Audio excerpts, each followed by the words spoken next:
Good morning. It's Loren from the Tanglewood Wellness Center in Costa Rica. I've been asked this morning to speak a little bit about sunshine. And of the 8 keys that I speak of, sunshine is one of those keys, probably the most misunderstood. And I say that because today, many people seem to think that sun is harmful, that we should avoid it. I know people, in fact, one of my sisters who used to spend all of her free time on the beach, now never goes in the sun at all. She avoids the sun as if it was the worst possible thing in the world. And yet, if we think about all of the life forms that we've probably ever seen, I mean, there are some life forms that live way below the surface of the earth or a mile below the surface of the ocean.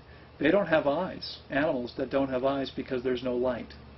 But all the rest of us, all the other animals on the surface of the planet, all the plants on the surface of the planet, depend on sunlight.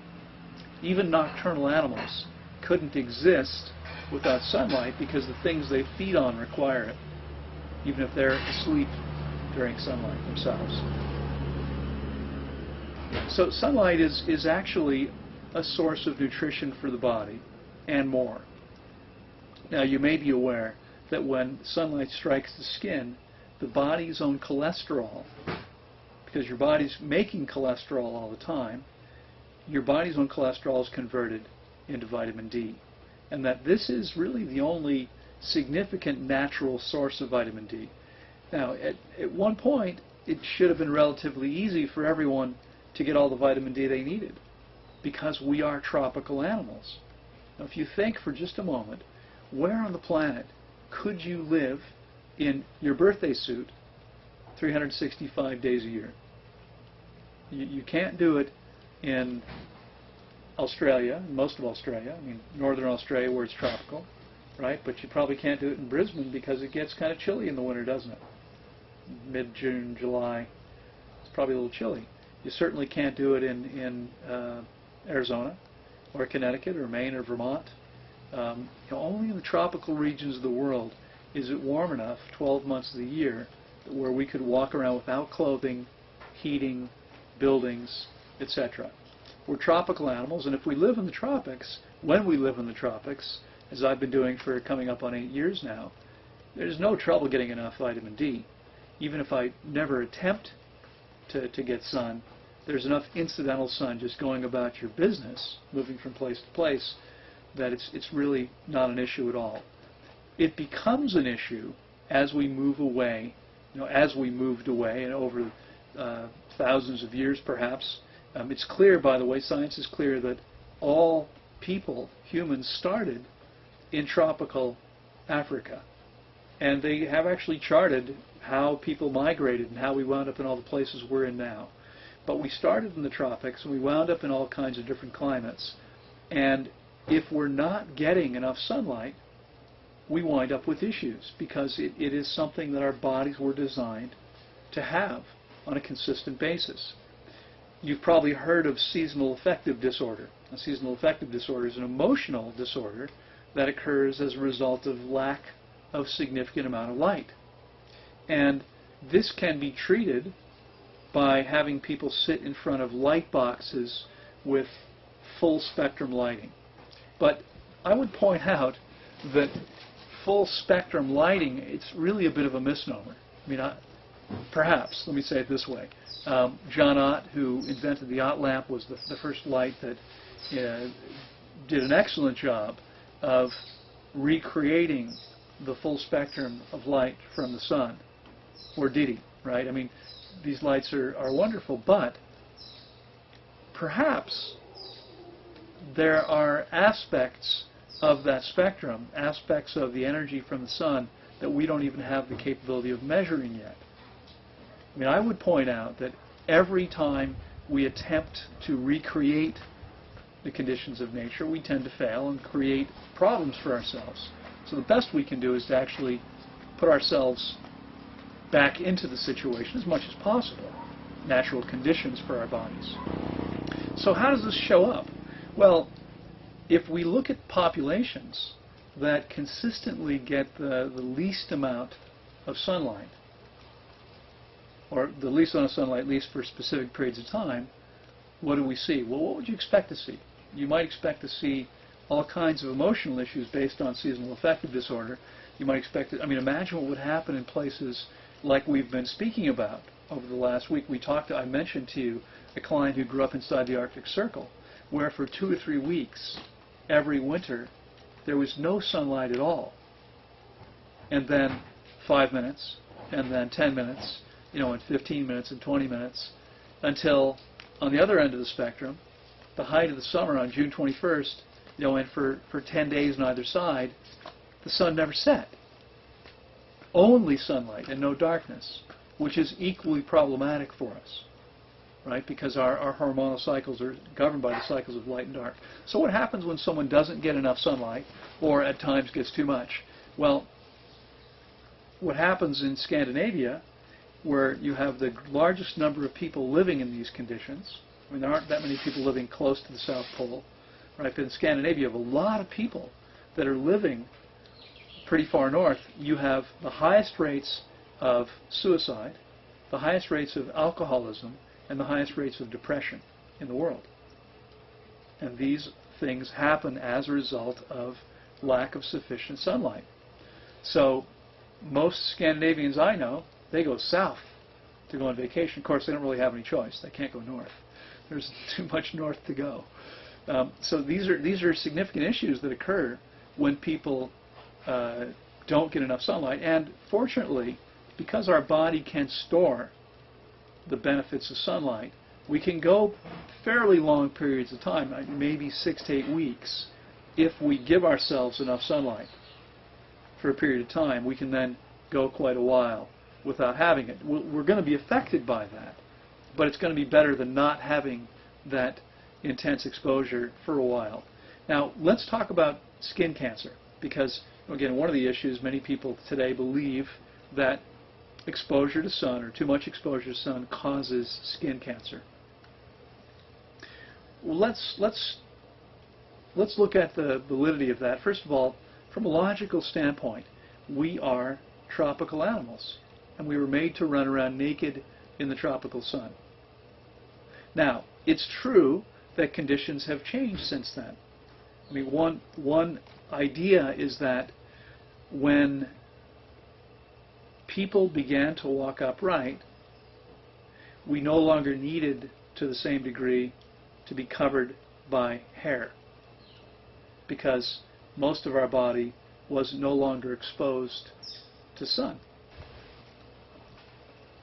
When we expose the skin to sun, we're encouraging the body to eliminate toxins through the skin. Now, when we think about any part of the body that is constantly exposed to toxic material is likely to develop cancer. And so anybody that either smokes or works in a coal mine, or worked with asbestos when asbestos was still around, friable asbestos, what happened? Well, because they were constantly taking toxic particulate matter into their lungs, they were likely to develop lung cancer. If we look at people that chew tobacco and they constantly have this toxic material in their mouth, they're likely to develop lip, gum, and or tongue cancer. Okay? Anybody that's constantly drinking alcohol is likely to develop cirrhosis of the liver or liver cancer, because the liver is constantly in contact with this alcohol as it's trying to process it out of the body. Anybody that works with pesticides is likely to develop cancer, and often cancer of the part most affected. Another example, they probably stopped doing this, but there was some research 15 or 20 years ago that showed that state troopers who would do the speed traps, they would sit in their cars with the radar gun between their legs waiting for the next car. And they wound up with high rates of testicular cancer because they've got this toxic energy that they're exposing their testicles to all the time. So if we're constantly pulling toxins out of the body through the skin, and the skin is constantly in contact with those toxins, it should not be surprising that we develop skin cancer. But you want to be clear, it's not exposure to the sun that's the problem. It's the exposure to the sun of a very toxic organism. And it would be one thing if we did this one time and the body got clean that way. But what most people are doing is they're exposing themselves to the sun and cleaning out a little bit, and then they're going back and they're eating and drinking and smoking and exposing themselves to all the toxins they usually do. So the next time they step out into the sunlight, the body has to go through the exact same process all over again. Once your body is clean, exposure to the sun shouldn't be a problem. Now, having said that, there are limitations. And it's interesting because we have animals around here, and I mean domesticated animals. There are 2 cats here on site. We have a couple dogs that don't live here, but they think they do. And so we'll see them. And how often, if you're sitting on the grass, soaking up some sun, or I'm sitting on the grass taking some pictures of the flowers and butterflies, Fish, the cat, comes out, and what does he usually do? He parks himself behind you in your shade, right? I mean, how many other species? Now, the butterflies, again, if it's a cool morning, you might see them sitting on the flowers with their wings open, soaking in the sunlight to warm themselves up. The lizards will do the same thing. They'll warm themselves up. Because the lizards, for instance, are cold-blooded animals. So at night their body temperature drops and they become quasi-dormant. I mean, the colder it is, the less they move. When it gets cold enough, they stay still. They're not dead, but they're kind of in suspended animation. It doesn't get that cold here, but that's how lizards and reptiles interact with it. You and I don't do that, but other animals will warm themselves up with the sun. I actually feel this sometimes. I usually wake up by 5 o'clock, go in the office. It's pretty chilly in there sometimes this time of year in the morning. The sun comes out. I want to warm my body up. The other species aren't thinking about how good they're going to look with a great tan. They're warming themselves up, and then they're getting out of the sun before they get too hot. You and I mean, people will lay in the sun, sweating their butt off. Now, maybe that's what they're hoping to do, sweat their butt off. But they'll lay in the sun, hot as they can be, and then taking in cold substances, which, by the way, are taxing the body at the same time, to try to regulate their temperature. When any other, I mean, like the cat and dog are sitting there in the shade going, well, get out of the sun, you dumb butt. What are you doing, right? We're the only species that's thinking about how we're going to look as a result of it. And so we're often subjecting ourselves to too much. Now, we might also be playing. I mean, I tend to, I surf and I body surf, and if the waves are good, I'm probably going to get sunburned because I don't use sunscreen, and I now have much more forehead than I used to. And there's no way to. I'm not coming in just because it's been half an hour. That's probably long enough. If the waves are good, I'm going to stay out there, and I'm probably going to get too much. Now, this is a problem, right? And ideally, what we learn to do, again, is really inhabit the body and start to get the sense of what does it feel like when I've gotten all the sun I need for now. Because burning your skin is always harmful. And whether you burn your skin by putting your hand in the fire or by simply exposing it to too much sunlight, it's still an issue. So it would be smart to avoid excessive sunlight, to get only the sun we need and not any more than that. It would be smart to, I mean, unfortunately what happens is people go to the beach, they go to a southern location for a week's vacation, and they want to get as much as they can. When they'd be smarter getting no more than 15 minutes the first day and maybe 20 the second day, and very slowly working their way up and probably never getting more than an hour or two at a time, regardless of how long they're there, because even an hour in the tropical sun is a long, long time. So we're definitely affected by exposure of our skin to the sun. And the good news is, if you're watching this and you're in Scandinavia, or you're coming from Maine or Vermont or Chicago, or, well, if you're in Seattle, a place where you don't get a lot of sun, I mean, the good news is that even when it's cold, if you can find a way to protect yourself from the wind, you can get warm, you can sunbathe, even in cold weather. Now, there's a limit to this. If you're up at the North Pole and it's 50 or 60 below zero, that might not work. But where most people live, it's probably going to work most of the time. Again, you know, if you're in Scandinavia, if you're up in somewhere in northern Sweden, there are times when it's probably way too cold to be able to do this. But if you've ever had the experience of walking out to a dark-colored car on a cold winter's morning, the air is cold, maybe below freezing, and yet if it's sunny, a dark-colored car will be warm and even hot to the touch on a cold day. How is that possible? Well, that's possible because the infrared rays of the sun will warm up objects but not the air. The frequency of the light is such that it doesn't affect the air temperature, but it will warm up an object. So this may be the one conversation where I can risk-free say that we're going to treat you as an object for the sake of this discussion. Okay? Because with a physical body, if your skin is exposed to sunlight, which includes the ultraviolet light, even if the temperature is cold, the sun will warm up your body, will warm up your skin, and will actually penetrate into your body and warm up the interior of your body as well. And so you can experience where wearing a sweatshirt and sweatpants, you'll be colder than if you were wearing only a bathing suit. Because if you're wearing clothing, the clothing will be absorbing the sunlight, not your body, not your skin. It is important that you protect yourself from the breeze, from any wind. One way to do this is to be as close to the ground as possible. Although, you know, if the ground is freezing, you might need something to insulate you from that. But usually being low means you're avoiding most of the breeze.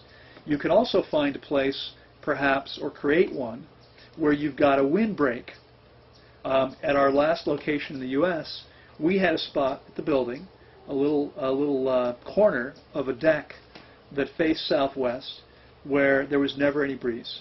And it could be 20 degrees Fahrenheit, below freezing, below 0 Celsius, and I'd be out there in a pair of shorts when it was sunny, because there was never any breeze and the sun would warm me up. And I would have lunch out there almost every day of the year if it was sunny. Okay, it was easy to get the sunlight I needed that way, even living in a place that was theoretically, according to scientists, too far north. Too far north because they say if you live north of, I don't remember the latitude now, but there's a line that runs from Los Angeles to Atlanta and includes much of Europe. Northern Europe is all too far north. Most of the U.S. is too far north, is north of that line. Theoretically, if you live north of that line, you can't get enough sunlight. So says science. I disagree. Okay? Science is looking at what happens in the bodies of the average person consuming a toxic diet and with a body that's not working very well. Get your body clean. You should have no problem getting the sunlight you need, even living at climates, you know, at latitudes north of that line. Shouldn't be a problem for you. But you do need to make the effort, because if you live in a place that has, say, 4 or 5 months of cold weather, you can't go 4 or 5 months without exposure to sunlight and maintain your health. You can't do it. You need to be exposing yourself to sunlight. So if you don't have a place where you can sunbathe in the wintertime, you're going to want to create one. And you can do that for yourself if you're willing to. All you need to do is shield yourself from the wind. You've probably heard the term wind chill. The wind will cool you down. Okay, the breeze will cool you down. So if there's a breeze, even if it's very sunny, if it's cold enough, you're not going to get warm. So protect yourself from the breeze, and you can sunbathe. Now, there's one more piece I want to talk about here that's important to understand, because it's not just vitamin D. And there are people who think, well, I can simply supplement. I live in a place where there isn't enough sunlight. I'll just take vitamin D supplements. Will that give you all the same benefits as natural sunlight? Well, the first thing I would point out is that, again, there may well be aspects of that sun's energy and the interaction with the sun and our skin that we haven't even been able to measure yet. Okay? Our bodies are far more complex than we understand today. So I would say, even when we're talking about sunlight and skin, I think there's probably much more going on than we currently know. But there's also aspects that are simply not affected by vitamin D, by supplementation. And supplementation in general, in my opinion, is always a bad idea because it's not natural for the body. We tend to create imbalances that way, and we tend to teach the body not to be able to do what it's designed to do. In other words, we wind up becoming dependent on those supplements. So it may be that we have to take vitamin D forever. Well, I've maintained a pretty high level of health now, and I've taken no supplements at all for over 25 years. And there's no reason to ever take supplements. We just need to get our bodies clean and learn how to meet their needs. And there's one piece that's not going to be affected by supplementation anyway. Anybody know what I'm talking about? Well, John Ott, who invented the Ott lamp I mentioned earlier, in his research, he found out that when photons, light rays from the sun, enter our eyes, they're converted to electrical impulses. And those electrical impulses go directly to the brain, and they help the brain with all the autonomic nervous system functions. So your autonomic nervous system doesn't work as well as it's designed to if you're not getting sunlight in your eyes. How do you ensure that you're getting enough sunlight in your eyes? Well, A, get your body out into the sun. B, don't wear glasses or contacts. Okay? Because glass and plastic will reflect some of the spectrum, some of the beneficial light, and you cannot get what you need into your eyes if you're wearing sunglasses or lenses. There's another significant issue around wearing sunglasses and lenses that I've mentioned before in videos, but I'll mention it again here, and that is simply this. Our body works as a whole system. In fact, that's what holism means. We talk about holistic health. We're talking about the fact that this is one whole organism. The eyes don't function by themselves. They function in conjunction with the rest of the body. When you wear sunglasses, you're telling your eyes that it's dark. Okay, you're telling your brain that it's dark. And a couple things happen. First of all, your pupils dilate. They become large, which is what happens in the dark, so you can see better. Now, any stray light rays, let's say you turn, you're no longer facing the sun, and there are rays that get into your eyes, what happens? You create much more damage than if you had no sunglasses on at all, because if you had on no sunglasses, your pupils would be little tiny pinpoints. Now they're wide open apertures that allow all this light in, and you're not prepared for that. Okay? I mean, we're never designed to do that. But that's what happens because you've tricked the eyes into thinking it's dark by putting on sunglasses. And this is why, by the way, if you ever watch people, like you've seen videos of ice climbing, they don't wear sunglasses. They wear goggles to ensure nothing gets in. It's tight to their head so no stray rays can get in there because they can't afford, they would go blind, literally, with the reflected light. They have to make sure that there's no light rays getting in because their eyes their pupils are going to be dilated. They can't allow any light to be coming in. I would suggest that sunglasses are always harmful to us for that reason alone. And there's another reason.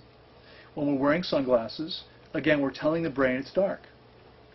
Well, when the brain thinks it's dark, guess what? Your skin isn't prepared for sun the same way it is when your brain knows that you're in the sunlight.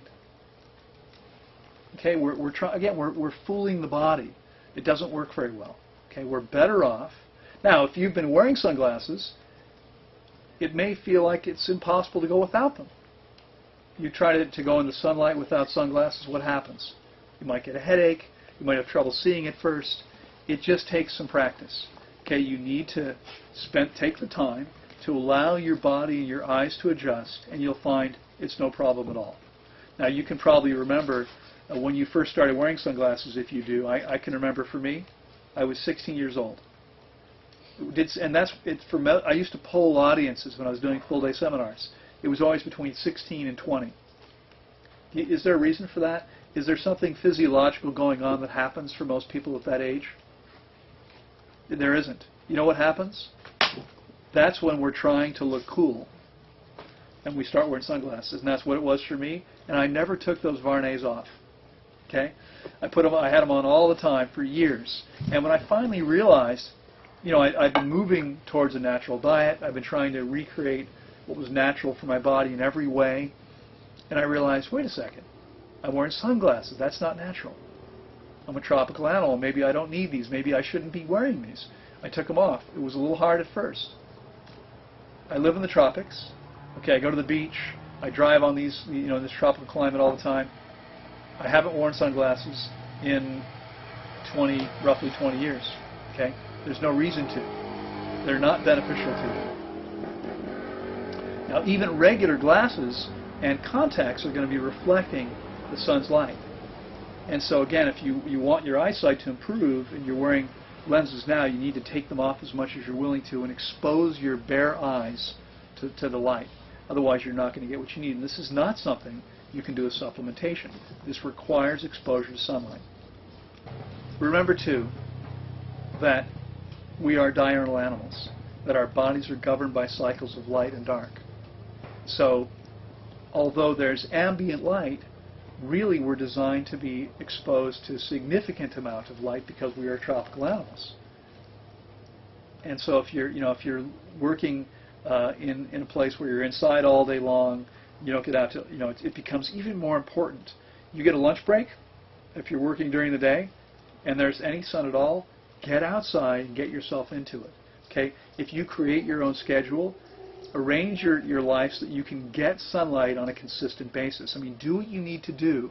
Now, if you're watching this video, I'm guessing you care about your health, right? If you're committed to your health, it's important that you get sunlight on a consistent basis. There is no way to supplement to make up for what we're missing because our entire system is at least partially governed by these natural cycles.